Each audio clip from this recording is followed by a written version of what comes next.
Subscribe to my channel Voice of Panipat and also press this bell icons. Never miss any new updates. तस्वीरों में दिखाई दे रहा ये बच्चा एक ऐसी बीमारी से ग्रस्त था जिससे इसकी जान तक जा सकती थी। बता दें कि 18 साल के इस बच्चे को एलर्जी जैसी गंभीर बीमारी थी जिसका इलाज काफी महंगा है, लेकिन पानीपत के जाने माने डॉक्टर राज रमन ने इसका इलाज सस्ते पैकेज में कर दिखाया है। Raj Raman skin laser and hair transplant centre Gohana road के चिकित्सक डॉक्टर राज रमन ने पत्रकार वार्ता में यह जानकारी दी। उन्होंने गोपाल कॉलोनी वासी 18 वर्षीय राजन के शरीर को दिखाते हुए कहा कि पूरे शरीर पर भयंकर एलर्जी थी। प्रतिरोधक क्षमता कमजोर होने से मरीज शारीरिक रूप से भी बहुत कमजोर हो चुका था। बायोलॉजिकल ट्रीटमेंट बहुत महंगा है जिसकी जानकारी उन्होंने मरीज के परिवार को दी, लेकिन परिवार की आर्थिक स्थिति ठीक न होते हुए उन्होंने दवा कंपनी स्टॉकिस्ट से बात कर 14,000 रुपए में इंजेक्शन दिया है। पहले मिलवाते हैं उस बच्चे के पिता से, बाद में आपको मिलवाएंगे डॉक्टर राज रमन से। मेरे बच्चे के यहाँ पैर में थोड़ा थोड़ा दर्द उठा, इधर उधर दवा लिए, नहीं आराम आया। किसी ने कहा सिविल में ले जाओ। सिविल में मैंने 22 दिन रहा, वहाँ से भी नहीं आराम आया।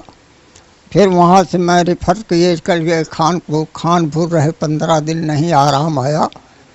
फिर मेरा बच्चा एकदम बिल्कुल पूरी शरीर पक गई, ऐसे उठने में नहीं उठता था, पूरी शरीर। मैंने फिर यहाँ 1-2 बार आया था, फिर आया बाबूजी के पास। बाबूजी कहने लगे भाई गरीब आदमी तू, मैं क्या करूँ, इस पे बहुत खर्चा आ रही है, बाकी ले जाओ वहाँ दिल्ली लोहिया अस्पताल में। मैंने इनकी चरण पकड़ लिया, रोने लगा। इन्होंने मेरी बहुत गरीबी बुझे, 32,000 का टीका ये 14,000 में लगाए, दवा किए। आज मेरा बच्चा आप आराम आ गया बाबूजी, और क्या कहूँ। इतना पैसा फिर कहाँ से लेके आए तुम? बाबूजी मैं इधर उधर 2-4 आदमी मजदूर नाथ रिश्तेदार से सबसे ले लिवा के मैंने कहा मेरा बच्चा जी जाएगा तो मैं धीरे धीरे उनका वापस करूँगा। कितना बच्चा था? 4 बच्चे 1 लड़की है बाबूजी। अभी बच्चे सब इन्हीं से थोड़ा थोड़ा नरम गरम में हैं। हाँ, अभी कोई मेरा देखभाल करने वाला नहीं है, अभी सब बच्चे हैं ऐसे कि अपना। डॉक्टर राज रमन के पास हम लोग बैठे हैं। एक गंभीर बीमारी से जूझ रहा एक पेशेंट इनके पास आया था। क्या बीमारी थी, कैसे ठीक हुआ, थोड़ी जानकारी इनसे लेते हैं। इस बच्चे का आपने ट्रीटमेंट किया, पहले तो ये बताएं कि ये बीमारी क्या थी और गरीब परिवार था, आपने कहाँ तक इनकी मदद की? देखिए, मेरे पास एक पेशेंट है जिसका नाम राजन है। वो एक रिटर्स डिजीज़ से पीड़ित था जो पिछले 6 महीने से काफ़ी ज़्यादा परेशान था और जगह जगह से वो दवाइयाँ ले रहा था, लेकिन उसको कोई किसी भी तरह की दवाई असर नहीं कर रही थी। वो मेरे पास आया तो मैंने भी उसको शुरू में एक ट्रीटमेंट दिया, लेकिन उससे उसका कोई असर नहीं हुआ। तब मैंने उसको एक सजेस्ट किया कि एक बायोलॉजिकल ट्रीटमेंट होता है जो थोड़ा महंगा ट्रीटमेंट है, लेकिन वो उसको ठीक कर सकता है। तो गरीब पेशेंट था, लेकिन फिर भी इसने हिम्मत की कि नहीं, हाँ मैं दवाई ले लूँगा। तो जो रिटर्स डिजीज़ होती है उसमें सारी स्किन जो है उसमें छाले बन जाते हैं, स्किन की पपड़ियाँ बनने लग जाती है और ख़ास तौर पे जोड़ों में सूजन हो जाती है, जिसकी वजह से पेशेंट उठ नहीं सकता, चल नहीं सकता और टॉयलेट्स वगैरह नहीं जा सकता। तो इस तरह की रिटर्स डिजीज़ थोड़ा डिफ़िकल्ट होती है। हमने इसको डायग्नोस प्रॉपर किया, फिर इनको एक सजेस्ट किया कि आप ये ट्रीटमेंट लें। ट्रीटमेंट एक इंजेक्शन करीब 32,000 रुपये का कॉस्ट करता है, जो हमने बड़ी मेहनत करके कंपनी से डायरेक्ट अपने यहाँ मंगवा के करीब 14,000 में अवेलेबल करवाया। तो इस पेशेंट ने शुरू में 2 इंजेक्शन लिए और उसके बाद करीब नेक्स्ट डे ये उठने लायक हो गया और चलने लायक हो गया। उसके बाद उसने 15 दिन बाद एक और इंजेक्शन दिया, तो 15 दिन तक इसकी सारी स्किन की कंडीशन ठीक हो गई और ये बिल्कुल डिजीज़ फ्री हो गया। और करीब 15 दिन, करीब 1 महीने बाद इसको हमने फिर एक और इंजेक्शन दिया। उसके बाद ये बिल्कुल फ्री है, अब 100% डिजीज़ फ्री है। रिटर्स डिजीज़, सोराइसिस, गठिया रोगों के लिए ये एक बहुत ही कारगर उपाय है, इसे हम बायोलॉजिकल ट्रीटमेंट्स कहते हैं।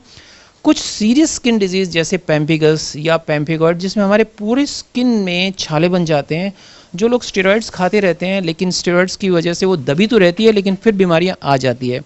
तो पेम्पिगस, पेम्पिगॉइड और सोराइसिस में ये बायोलॉजिकल ट्रीटमेंट बहुत ज़्यादा इफ़ेक्टिव है। तो लोगों को थोड़ी हिम्मत करनी चाहिए। थोड़ा सा ट्रीटमेंट महंगा ज़रूर है लेकिन वो आपकी लाइफ को ठीक कर देता है, आपको बहुत अच्छा बना देता है। क्या इंडिया में ये नेचुरल बीमारियां हैं, अपने आप बीमारी आती है, ये थोड़ा सा बताएं। इस तरह की बीमारियां, ये एक ऑटोइम्यून डिसऑर्डर कहते हैं। इस ऑटोइम्यून डिसऑर्डर जो शरीर में स्वतः ही ये बीमारियां अपने आप उत्पन्न हो जाती है। वर्ल्ड वाइड ये बीमारी होती है, हर कंट्री में ये बीमारी होती है। जैसे सोराइसिस, रिटस डिजीज़, ये स्वतः ही हो जाती है और इसका ट्रीटमेंट ये बहुत ही अच्छा ट्रीटमेंट है। ये बीमारी परिवार में किसी और को भी जैसे फैलते जाए, छुआछूत है, छूत की बीमारी या कुछ इस तरह का भी है कि बीमारी फैलने का भी खतरा रहता है परिवार में? नहीं, इस तरह का परिवार में किसी भी पर्सन को खतरा नहीं रहता है। ये लगने वाली बीमारी नहीं है। तो अभी ये पेशेंट बिल्कुल ठीक है? ये बिल्कुल ठीक है, 100% ठीक है। डॉक्टर साहब, क्योंकि महंगा ट्रीटमेंट है, सरकारी स्तर पर क्या मानते हैं इसका इलाज नहीं है, इतनी महंगी दवाई अवेलेबल नहीं है? सरकारी स्तर पे हरियाणा सरकार इसको अलाउ नहीं करती है। यहाँ के किसी भी मेडिकल कॉलेज या किसी भी हॉस्पिटल्स में इस तरह का ट्रीटमेंट अवेलेबल नहीं है। हाँ, दिल्ली में या दूसरे स्टेट्स में कुछ जगह इस ट्रीटमेंट, किसी हॉस्पिटल्स में ये ट्रीटमेंट अवेलेबल है, वहाँ ये फ्री ट्रीटमेंट होता है। तो जान जाने का खतरा भी होता है इस बीमारी में? बिल्कुल, इसमें जान जाने का खतरा होता है। जब पेशेंट का वेट लॉस हो जाता है, वो खा नहीं सकता, उसकी भूख खत्म हो जाती है और वो मर भी सकता है इस बीमारी से। तो डॉक्टर राजरमन थे हमारे साथ। कभी ऐसी कोई गंभीर बीमारी आपके बच्चे, आपके परिवार में हो तो उसका तुरंत इलाज करवाएं। डॉक्टर साहब ने जैसे बताया कि स्टेरॉइड्स खाने से वो बीमारी दब तो जाती है लेकिन फिर उभर जाती है। वैसा पानीपत के प्रति पंचाल के साथ Kulwant Singh. Balaji electronics near Indian bank, GT road, Panipat. ASM आरू लगाओ, पीलिया, टाइफाइड जैसी बीमारियों को दूर भगाओ। डेकिन AC पर free gift, 10% cashback, 0% finance exchange offer. हर प्रकार के मोबाइल फोन 0% फाइनेंस पर उपलब्ध।